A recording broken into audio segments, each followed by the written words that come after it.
I'm Aryeh Schwartz, along with Eli Horowitz, and welcome to the WNBA Insider Show. Each week, we cover different topics important to the W. Using X's and O's along with key stats, we bring honest and critical analysis. Everybody, put down whatever you're doing, take a seat, listen up. This episode, we got an exciting topic. It's our 2018 season preview, and equally exciting, or more exciting, is our guest. And hopefully after this show, she'll be coming on a lot more, so we won't even call her a guest.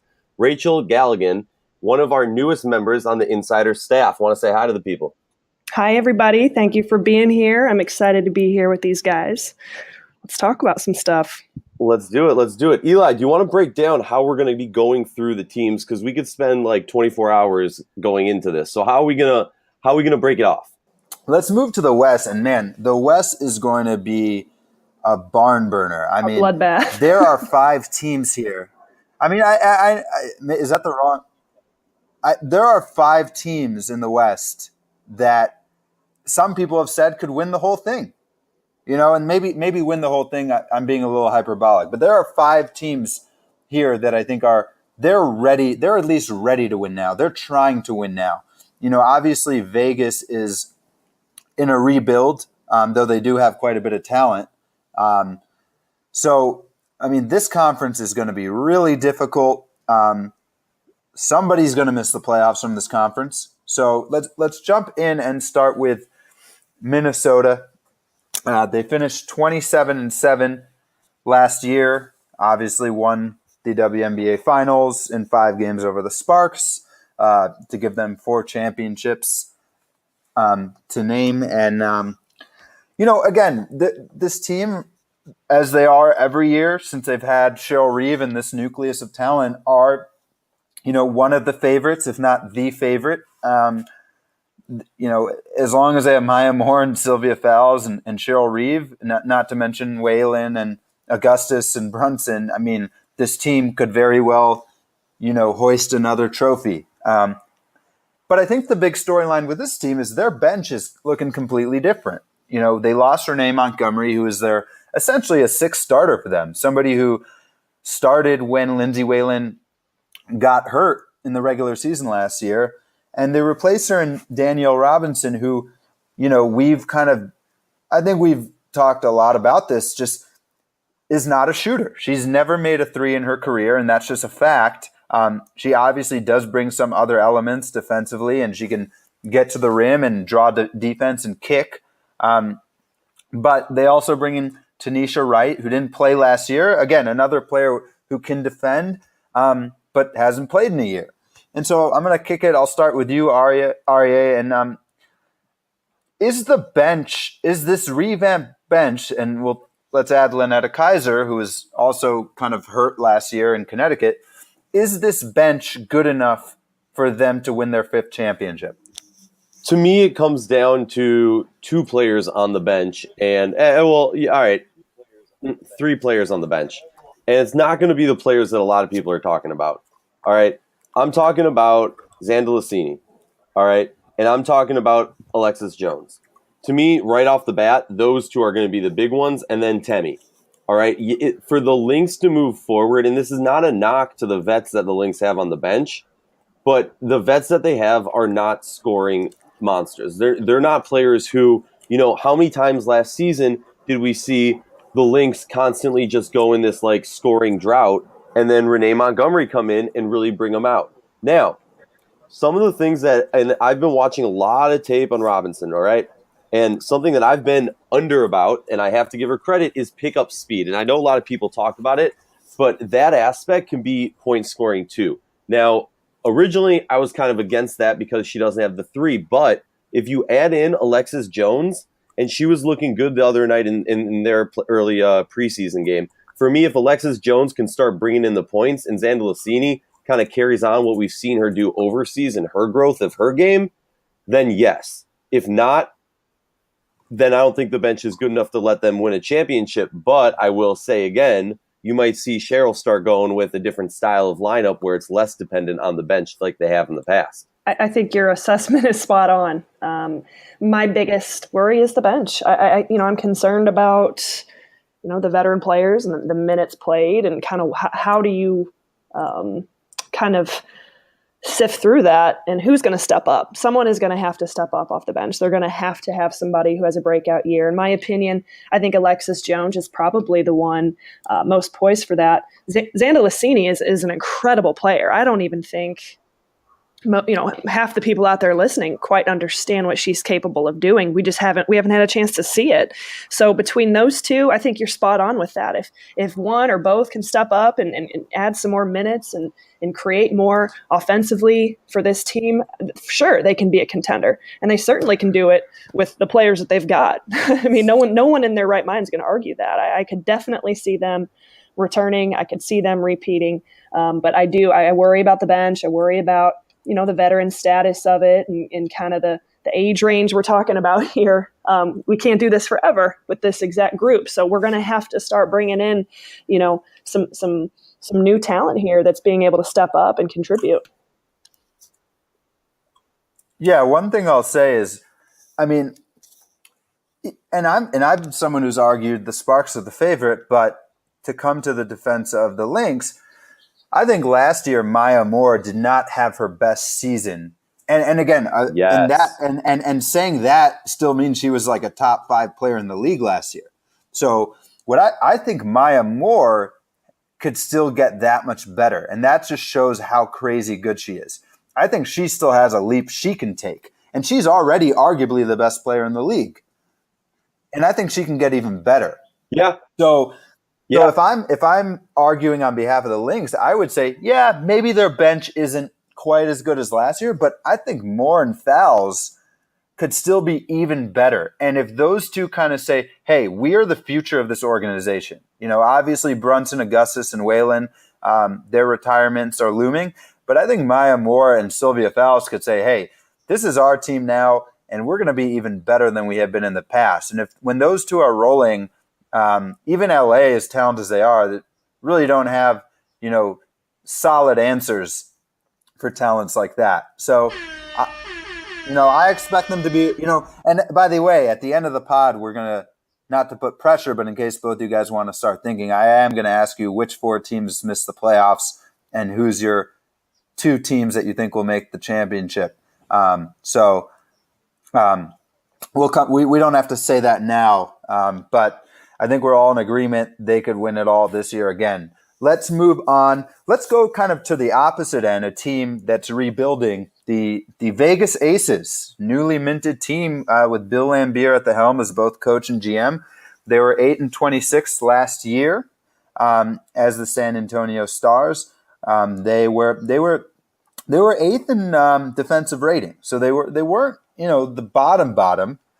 And offensively, this team was dead last year. So their defense actually showed some potential. Offense was at the bottom, but they obviously bring in the first pick in Asia Wilson, who I think she's the type of player who, as a rookie, can put up points right away. So their offense should get better. McBride is obviously offensively a stud, and I expect Kelsey Plum to be a lot better in year 2. I think she was very unfairly criticized, and I'm of all people, I'm one who is not afraid to criticize players, but I think she got a very unfair criticism last year. And I think people need to slow their horses a little bit on Kelsey Plum. They're a very talented scorer. They obviously changed coaches, so I don't think they necessarily had the right coach to necessarily develop that talent. Look, something just wasn't right last year as an organization. I'm not in the locker room. I'm not a reporter for that team, so I'm not going to pretend to have answers. But I think Kelsey Plum still can be a very good player, if not an all-star in this league. So between McBride, Plum, and Wilson, I think this team will be better at scoring. So let me kick this to you guys. We'll start with Rachel. Obviously, this team is rebuilding with a new coach and a very new roster, but compared to like Chicago and Indiana, do you think this team actually of the rebuilding teams could make the playoffs this year and like maybe has a bit of a higher ceiling than Chicago and Indiana? I do. And I know that's wow. Okay. It's just a gut feeling. I'm going with it. And here's why. I agree with your assessment of Plum. I don't think she has been able to show us what she can do in the league yet so far. There's been some injuries, there's been some things that have gone on. She's got a chance here to have a really a breakout year with a fresh start. I think it's exactly what, not just her, but a lot of players on this team probably needed. And I think anytime you've got A'ja Wilson, I mean, she is that good. She is that good. And we're seeing clips and things that she's doing in some of these, preseason games. And it's like, oh my God, she's not a rookie out there, even though she is, but she's not. And they've made it very clear that she's going to be the focal point of their offense. And I think they've got some key pieces there that really help. A veteran in Tamara Young. She is, a veteran in the league that she's played well. I think the change for her, she spent some time in Chicago where she can put up points, she can defend. I think that was a big pickup for them. But between Kelsey Plum, Young, Wilson, I think those three is a nice core. And I think they bring a little bit more poise right now at this point, especially as a veteran coach in Lambier. So I do. That's why I feel like they've got a chance to make the playoffs. I see them, kind of being in that middle of the pack, second tier of the teams in the league right now.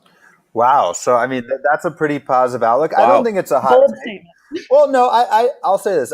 I don't, at the end of the show, you'll probably hear me put them in a team I expect to miss the playoffs, but I don't think it's a hot take because like you said, they have someone in Wilson, like I think Chicago and Indiana's rookies, it's going to take a little bit more time. I think Wilson right away is going to be a force in the league. And they already have somebody in McBride who's a proven scorer. So I think if Wilson and Plum play as projected, I mean, let's take a step back. Those are the top two picks of the last 2 years. They have top two picks. So if they play as advertised, Exactly. added with McBride, they're going to – that's the thing. I think Lambier has proven he can coach defense and rebounding. I think the question with this team is offense. They were last in the league last year in offensive rating. So I don't think you're making a hot take because if they need to improve in offense, they have the players now to do so. My question, I'll kick this one to Aryeh, though, is Bill Lambier has been very clear that Wilson, he believes A'ja Wilson is a 4, not a 5. And let's face it, the Liberty struggled in offense under Lambier. So do you think they have the right coach to get the offense they need to make the playoffs?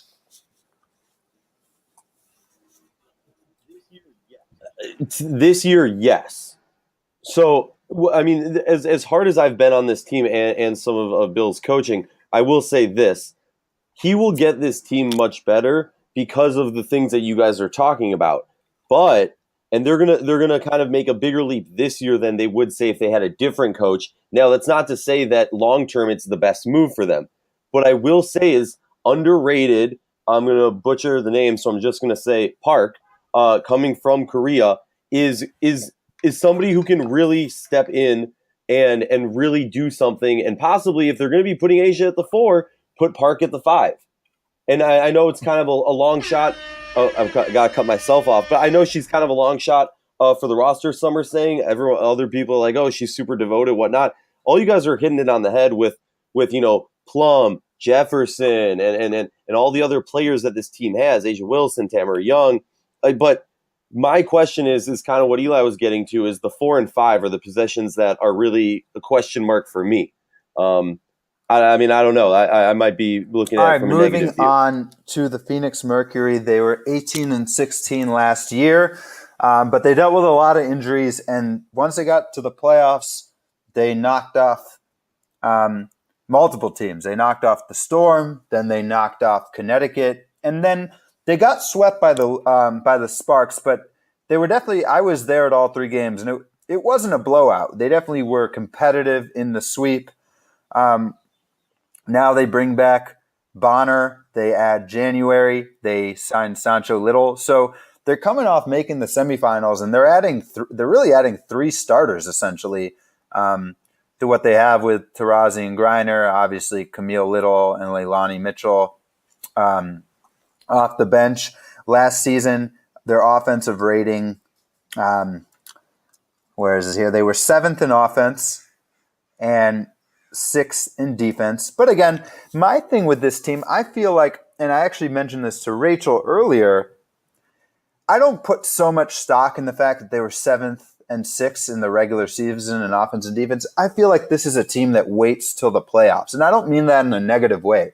I just think they're self-aware. They understand where Diana Taurasi is in her career. They understand, Bonner, January. These are veteran players that they want to be healthy for the playoffs. They can't afford to expend all their energy in the regular season and then lay an egg or be injured for the playoffs. So let's start right away. I mean, look, only one team can win the title, but Rachel, is this a team that's in that second tier for you, or are they in that top tier that you'd include in your short list of title contenders?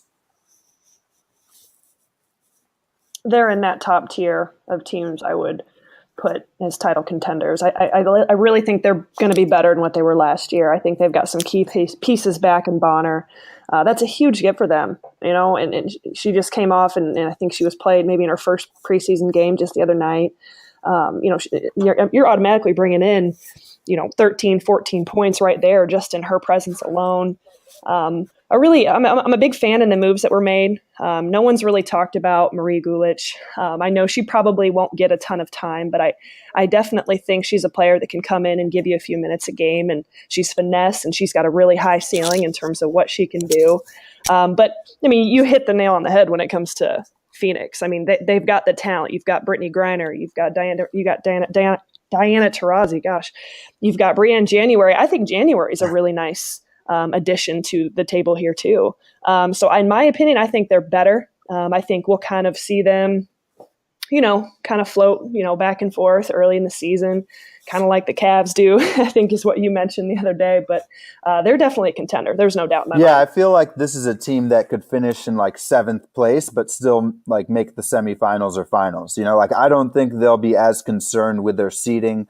So I put them 3rd in my power rankings, but I don't think they'll finish 3rd in record, if that makes sense. Now, one thing is what plagued them ultimately against the Sparks was that they really didn't have an answer for the NECA-Candace double team.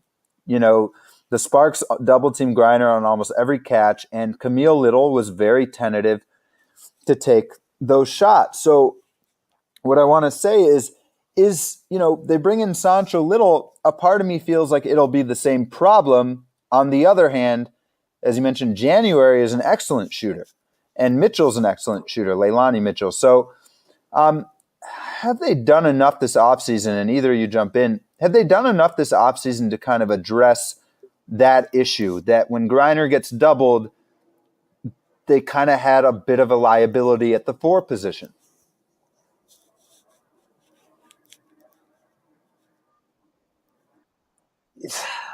To me, they're a really interesting team. I'm not as sold on them as you guys are. I agree with you.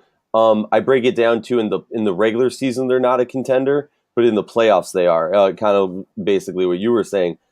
They need a big scorer, and I don't know who they have it. They have players who sometimes have proven it, but I don't feel confident in saying yes. Or what do you think, Rachel? Especially from your coaching perspective, do they have enough to address the Griner double team? Because like I said, I think that did hurt them a little bit against the Sparks. I do, and I think that's been something that's been talked about. I think that's been something that they've worked on with a few different key pieces, whether it's Little, whether it's some of the new additions in January and Gulich. I just think that's not necessarily something, and maybe it is maybe doing a few different things with Griner, but we all know how Griner likes to play. You throw the ball into her, she actually handles it pretty well. Once she gets that thing out of there, it's got to be a knockdown shot. And you need someone who's comfortable doing that. And I think that was addressed, and there's been a ton of time to work on that. And there's been some key pieces brought to the table. So I think the shooting has gotten better. And I think those who are maybe a little bit timid to take that shot before, that's been addressed all year. And they've been working on it, and they'll be prepared for that. Fair enough. And I'll end by saying, I think with Bonner, they can actually play her at the 4 and have 4 shooters around Griner. So they're going to be a fascinating team this season. But we got to move on. We have 3 teams left. Let's move to the Seattle Storm. This is a team that squeaked into the playoffs They fired Jenny Busek halfway through the season. Gary Kloppenberg took over. They had a 3-game win streak, but then they kind of reverted back to some, bad habits. But they did make the playoffs. But let's be real for a second. They were 15-19, so I think we need to put that in context. Defensively, they were 9th last year, and offensively, they were 4th. So they have a very potent offense. I think we all know that. I mean, Brianna Stewart, Jewel Lloyd is arguably the best isolation scorer, or I won't say that with Maya Moore. Let me take that back. But she is one of the true ISO scorers in the league. We know what Stewart can do. Langhorne is very efficient, and obviously Sue Bird. So, this team is, again, really fascinating to me because on one hand, it's very easy to list. I think this is one of those teams where it's very easy to list their players and think, oh, they're a contender. They're so talented. But at the same time, they were 15-19 and not, some teams do miss the playoffs. There's going to be a good team that finishes 9th place, So is this team, let's start it kind of generally. Rachel, is this team for real? They were 15-19. Can they really take that next step under Dan Hughes? And, also I'll mention bringing Jordan Canada into the fold. There's no question they can. And I think they will. I think the change in, as bringing Dan Hughes in was pivotal. I think Jordan Canada, I'm very high on Jordan Canada, probably higher than you guys certainly are. I know everyone's on the Canada hype train, but I am extra on the hype train. I just think Canada brings a certain X factor, competitiveness, edge, ice in her veins type of thing that maybe this team needs. And I know kind of the big argument is, well, who do you have inside in terms of size and certain matchups? I think bringing in Courtney Paris was a really a smart move. At least now you've got some size down there and a veteran who can pull down some rebounds and kind of be that kind of rim protector that maybe they've lacked. But there's no doubt Seattle is one of the most talented teams. I'll stop short of saying, oh man, it's an all-star roster because I know in previous conversations that we've had, well, they're all, this is a loaded year for the league in terms of talent, but Seattle certainly is. And I really do believe that with Jordan Canada and the lineup they've got with, Sue Bird, Brianna Stewart, and the certain pieces that they add, I think they will take that next step. I don't think they're in title contention yet by any stretch, but they will take that next step. So I want to hop in here.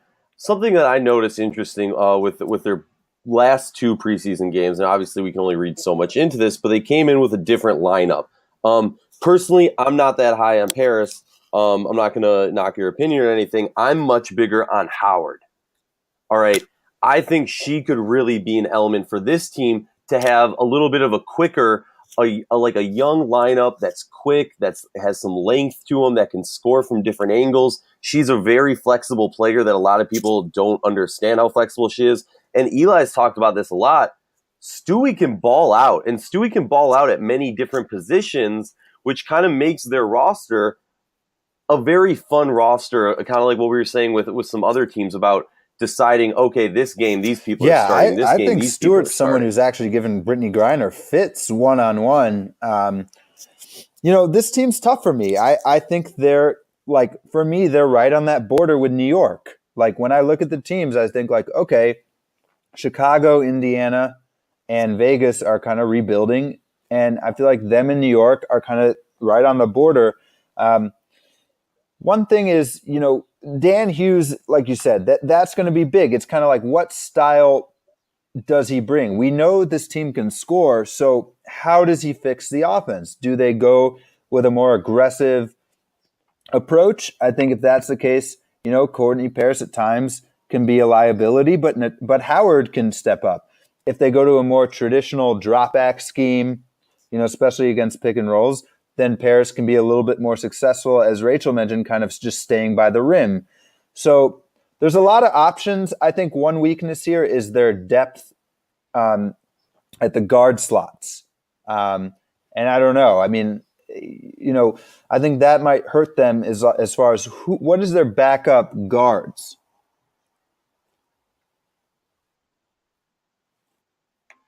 Yeah, I mean, we talked about this. As much as I'm not against Canada. I think Canada has some amazing skill. I just worry about her size and her ability to defend. Rachel, how do you think, from your perspective, from what you've seen, how do you think that she can handle that? And then we'll move on to the next team. I don't know if you're going to like my answer because that's kind of my Division One coach mentality, which we all know probably does not translate well over to the WNBA.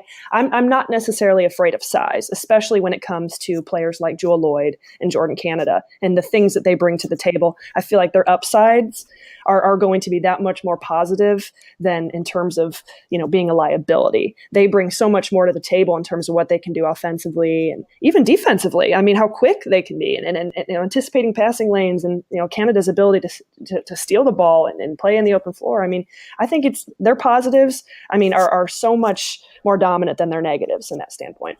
Yeah, and let me just clear the record because I think I've been taking some heat on Twitter. I'm a big fan of Canada. I think she's the fourth best prospect in this draft. So I think for Seattle to get her at 5 was value. I actually have her as my highest ranked point guard in this draft, ahead of Mitchell and Lexi Brown. I'm a huge fan. For me, I think I've just been very adamant that Stevens should have been the second or third pick. So I think my criticism was Seattle at 5 had a chance to take Stevens, but I think Canada will be the best point guard out of this class. So I just want to clear my name on that one. But we got 2 left. Let's go to the Dallas Wings. Fascinating team. They finished 16-18 last year. Again, made the playoffs, but did have a losing record. Their offensive rating last season was 6th, and their defensive rating was 11th. So, offensively, this was a team that just attacked. Transition. They led the league in pace. They led the league in free throw attempts. That's how they got their offense. They led the league in offensive rebounds. So even though they didn't shoot the ball that efficiently, they got second opportunities, got to the line, but their defense was 11th. I mean, I'll just be honest. This is a team I watched a lot, and I feel confident saying their defense was a hot mess at times. They would have Courtney Paris trying to hedge pick and rolls, and I don't think she has the quickness to play that kind of coverage scheme. The basket would just be left open, or Paris would hedge out. Glory Johnson would have to help and bump the roller, leaving a shooter wide open for a 3.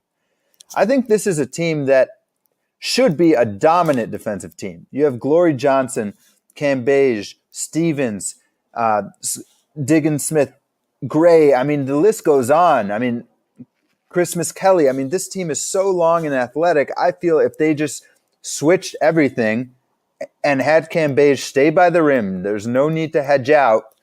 This team could really take strides and be a team that makes it to the semifinals. At the same time, this is a team that needs to show they have the right schemes for their personnel. Sorry, that was kind of long-winded. For some reason, this is a team that just really gets me passionate. I don't know why. Rachel, what's your take on this team? And they were 16-18. So, what do you kind of project, and what are you looking? What's a big storyline for you, I guess, this season? I'm going to be honest. Dallas is a team that I have not necessarily followed as closely in years past, and really trying to understand what's gone on, what's transpired as I've kind of dove into this. It's very interesting to me. And in looking at the certain pieces they have in place, I'm confused as to why maybe they struggled at times. I think they are one of the most loaded rosters in terms of a depth standpoint out there. You've got some, Skylar Diggins is really, she's playing at a high level right now. And I really, absolutely. And I think she'll probably repeat, if not have a bigger year. Davis dynamic player. She's extremely athletic. From a defensive standpoint with those two, Cambage I'm fascinated with. I'm completely fascinated with her, how they're going to play her, what that's going to look like, and just the impact that makes. You bring in 6'8" as a rim protector and the things she can do. I mean, I just think it's a little bit of an unknown, but that's just an incredible move that they made. So I'm a little bit, I guess, uneducated in certain points when it comes to Dallas, but I'm looking at this team and I'm doing the kind of research, looking at the stats, and I'm fascinated by them. Same thing, Glory Johnson. I mean, I'm really anticipating her having another great year as well. So this is a team, I mean, they've got all the pieces. In my opinion, they've got everything they need to take this thing to another level, especially defensively. There's no reason they're below 500, in my opinion. I just think that's unacceptable. For sure. So I'm curious, we had a fan reach out and a fan ask us what we think the key to Dallas being a contender for a championship is. Eli, is it as simple as Cambage staying down low and letting the other players fly a little bit more free? I know people don't like the NBA comparisons, but this team just really reminds me of the Milwaukee Bucks this year, that they're the longest team in the WNBA lengthwise. To have a 6'6" Stevens, Glory Johnson, her mobility at the 4. So again, I feel this is a team that could just switch everything 1 to 4 and just create nightmares for teams. Connecticut, LA, Minnesota, all these teams that run these very smart sets and are well coached. If you just switch everything, you're going to blow up a lot of those actions. Cambage, I think, is the one exception. You probably don't want her switching. She can just hang out by the rim. I think last year they tried, sometimes teams that are long and athletic, they want to be really aggressive. But if the bigs can't be aggressive, it blows up. So I don't know. That was kind of, I'll boil it down this way. This team needs to change the schemes they used last year. Happy to go more in depth on that, maybe in an article or another format. But I think, at the end of the day, Fred Williams is the X factor for this team because, as Rachel said, the talent's there, the length is there. He's got to take it home. Exactly. Yeah, no question there. So I assume we're moving on to the last team that most fans of the W have not heard of, the Los Angeles Sparks. Yeah, you want so to give a little breakdown of that? 16-8 last year, ended on a 7-game win streak in the regular season. We're up 2-1 in the finals with a chance to win back-to-back titles on their home court at Staples Center, and we're not able to close it out and lost in Minnesota in Game 5. Let's look at their metrics. They were second in defense last year and second in offense. So Minnesota and them were 1 and 2 in both offense and defense. With Minnesota, we're talking like 1 point here that separated the two clubs last season. Major offseason moves. They bring in Cappy Pondexter in what was kind of a surprise move. There was some cap situations. I'll leave it at there that allowed that to happen. And I've reported on that. You can find that in my writing. And I think that's the big one. They also did get Maria Vadiva with the 11th pick in the draft, and I think that was a bit surprised. I mean, this was a player that was number 2 on some mock drafts. And again, those were early mock drafts, but still, to get a player who has the ceiling of a top, half, let's say she has a lottery pick type of ceiling, and they got her at 11. So, I mean, this is a team 1 through 12 that right there with Dallas or Connecticut or teams we've said are the deepest. This team might be the deepest, right? I mean, they're probably 11th and 12th players are Sydney Weiss, who's a knockdown shooter, and Vadiva. And they really have no holes. But at the end of the day, they have only won 1 ring. They're not quite at that Lynx level historically. Start with you, Aryeh. What does this team need to do to win the title? Is it simply a matter of make more shots and they just got unlucky against a really great team, Minnesota? Or do you see that there's really something specific they need to address going into this year?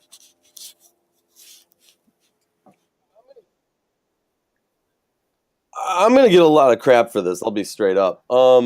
For me, and I know this is an unpopular belief, looking at their roster, it's coaching style. And when I say that, I don't mean it in like the overbearing knock that it sounds. What I mean is Brian Agler has proven time and time again, and I feel like I'm always talking about this when I talk Sparks, they don't go deep in their roster. And there's many reasons behind it. And obviously he's a well-accomplished coach, only coach to win 2 rings with 2 different teams. But for me, it's more so the usage of these players and using how amazingly deep this roster is. If they can use that a little bit more and give a little bit more rest to the starting 5 or the starting 6, those players that are typically used, obviously you don't start 6 players. But if you can do that, I think this team, look, I still think Lynx defending champions. Lynx, they've won how many in the past 7 years?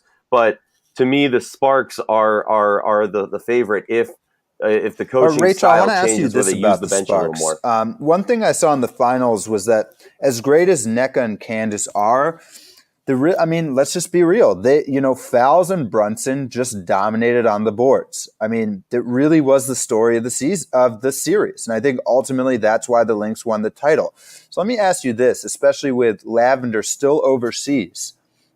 Do they have, is there front court depth? Obviously NECA and Candace are great, but do they have quite enough depth there to beat Minnesota this time around?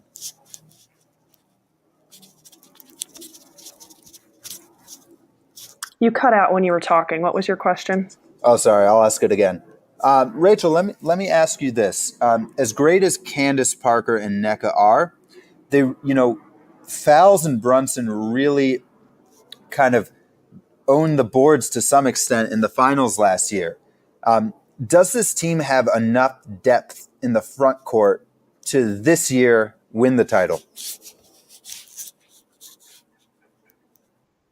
You're right, and I think that's a great question. You've got Lavender. She'll be back, hopefully within the next week and a half as they're finishing. Actually, no, she does. She gets back. Because it'll probably be about a week and a half. Right, because she still has another. But honestly, yeah, they just made it to the finals, and so game 1 of the championships in Turkey that starts tomorrow. So we're looking at least a week before she gets back. So, a lot falls on her plate. I think that's a really valid question, a question I don't know that I have the answer to, because I think that I don't know that the moves were made to really address that. I think Vadiva is an interesting player and one that we haven't spent a ton of time talking about. I've heard the comment before from someone close to within the Sparks. She's got the potential to be the greatest, one of the best players in the world. So that's an interesting move that they got. And it's kind of under the radar, and people don't really know how to take that move, and they don't know much about her, but she could definitely be a certain X factor. Now she's only 6'4", but maybe that is a presence that kind of changes things from that standpoint. I know LA was certainly that war room was going nuts when they made that pick, but that's a good point. I don't know, because right now you're looking at the roster and who inside is going to kind of battle that and kind of help take care of the rebounding situation. I don't know. Yeah, for sure. And I'll end by saying I think to beat Minnesota, this team needs to get more in transition. LA in transition is unstoppable. You talk about Chelsea Gray and Odyssey Sims going downhill with Parker and NECA running lanes and finishing. I think if they can make it a transition series, and we're jumping way ahead, but I'll end by that. But before we go, first of all, great stuff, guys. This is the first time the 3 of us have done a pod. So I think it was awesome. And you can look forward to more pods all season at WNBA Insider. And we'll be bringing on all our beat reporters, so you'll get some fresh voices. I know you guys our fans are sick of hearing the same 2 people over and over. But before we go, first, we'll plug a couple things at Insider. This week, we're going to have preseason power rankings from our editorial staff, and we're going to have preseason predictions. All of our beat reporters are going to put in their predictions for things like MVP, Rookie of the Year, and things of that nature. So we're not going to do ours now because you'll see that on the website. But I do, before I let you 2 go, I want you to give me this. And I know look, you don't have to stick to your opinions. You have 4 days to change them before the season, but give the fans for now which 4 teams miss the playoffs and who wins the title over who. And I'll go first in case you guys are still kind of, thinking on this. For me, I think Indiana and Chicago are just too much in the rebuild and miss the playoffs. I think Vegas will make significant strides and threaten, but I still think they're rebuilding. So I think those 3 teams miss the playoffs. And then I think it's just so hard after that. And I think as far as who misses it after that, you could make a case Atlanta misses it. You can make a case Seattle, New York, Dallas.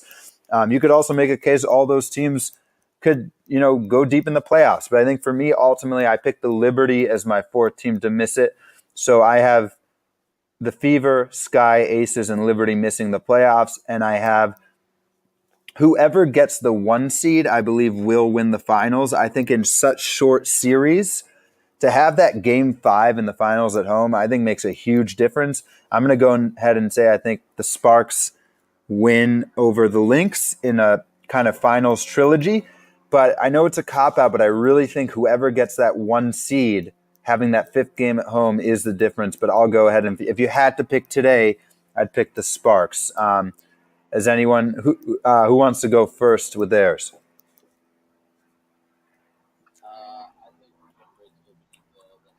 I think, Rachel being the honored guest, she goes last, save the best for last. So I'll go, and I kind of hate you, Eli, because I was hoping you'd do a couple other teams. I'm same with you. I think it's Sky, Fever, Aces, and Liberty. And, in that last spot, that Liberty spot, and even, in our conversations today, you guys have kind of won me over on the Aces, maybe also making the playoffs. The Storm could kind of be on that bubble. But then, like you guys were saying, Atlanta, that's a tough team to decide. Going into the playoffs, I'm going to put a wrench into this. I'm saying there will not be a three-peat of the Sparks Lynx. I think Connecticut Sun make that leap this year and make it to the finals. But against who? I'm going to have to go with Lynx. Oh, no. I'm going Sparks, Connecticut, Wow. And Connecticut wins. Wow. In 4. I got 4 days, so it's going to be fluke. Okay, fair enough. That's your pick. All right, Rachel, you're up. Indiana, Chicago are out. It gets tough after that. I'm going to go ahead and say the Dream are not going to make it. I think there'll be flashes of what they're capable of doing, but I just going with my gut here. Let's toss a coin. And I think Vegas. I think both of those teams, it gets really tough when you get to those kind of that middle of the pack, but I just don't think they will have enough when it's all said and done. And then when it comes to the finals, I'm predicting a Sparks and Lynx rematch. Ultimately, Sparks win it all. That's what I like to hear. Team LA. Well, everybody, you'll be able to see our whole staff predictions coming this week. So make sure and let us know who you support and who you think is an idiot. But obviously, respectfully. This has been the WNBA Insider Show. I'm Aryeh Schwartz, along with Eli Horowitz and our best guest, Rachel. Each week we cover different topics important to the W using X's and O's along with key stats to bring honest and critical analysis.